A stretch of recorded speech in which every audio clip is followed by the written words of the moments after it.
am Surya Subedi. I am Professor of International Law and the author of the study guide on International Law of the Sea. Today, I would like to talk about very briefly the study guide section C. As you know, the study guide is divided into 4 sections, sections A, B, C and D. Each of these sections deal with different aspects of the international law of the sea.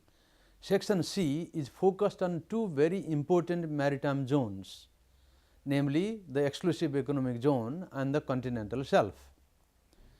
These are the maritime areas where a lot of economic activity takes place. Today around the globe, states are very busy exploiting offshore oil and gas in their continental shelves, and the attempt to encroach as much areas of the ocean floor as possible is still underway. The Commission on the Outer Limits of the Continental Shelf is still receiving submissions from states claiming an extra area beyond the 200 miles limit of the territorial sea and exclusive economic zone. As you know, states are entitled to a 12 miles territorial sea of their coast, then another 12 miles of contiguous zone, then a maximum of 200 miles from the baselines and exclusive economic zone, and automatically another 200 miles of the ocean floor from their baselines. But if the prolongation of the continental shelf does not finish within 200 mile limits, states can claim a further area of the ocean floor or the continental shelf, but they have to do so by submitting their claim to the Commission on the Outer Limits of the Continental Shelf established under the 1982 Convention on the Law of the Sea. So, as you can understand, so far as the economic interests are concerned, the coastal states have a vital interest in both the exclusive economic zone and the continental shelf. Therefore, this section, section C, deals with the origin of the concept of the continental shelf, which of course began with the Truman Declaration of 1945, and the exclusive economic zone, which was basically an idea proposed initially by some African states such as Kenya, Tanzania, etc. These were the states which wanted to protect the maritime belt around their coastline from over exploitation of the fisheries resources.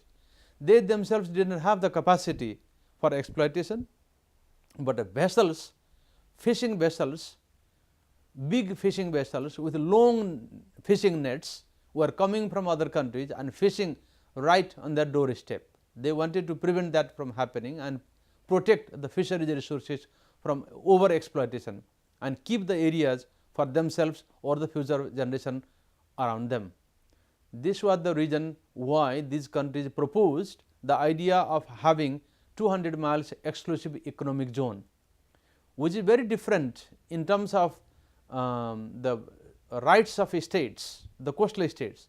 In the territorial sea, states have their sovereignty extended up to that limit, but in the exclusive economic zone, states do not have sovereign rights as such, but they have economic rights.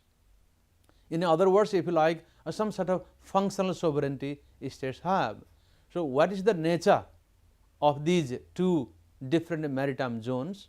What are the similarities and dissimilarities? So far as up to 200 miles are concerned from the baselines, states can claim up to that regardless of the prolongation of the continental shelf and the water column. In that one, the coastal states have a number of rights. For instance, exclusive, the name itself suggests exclusive fisheries rights, the right to carry out maritime scientific research and number of other activities. So far as non-economic activities are concerned, exclusive economic zones are regarded as part of the high seas, so far as the navigation rights are concerned.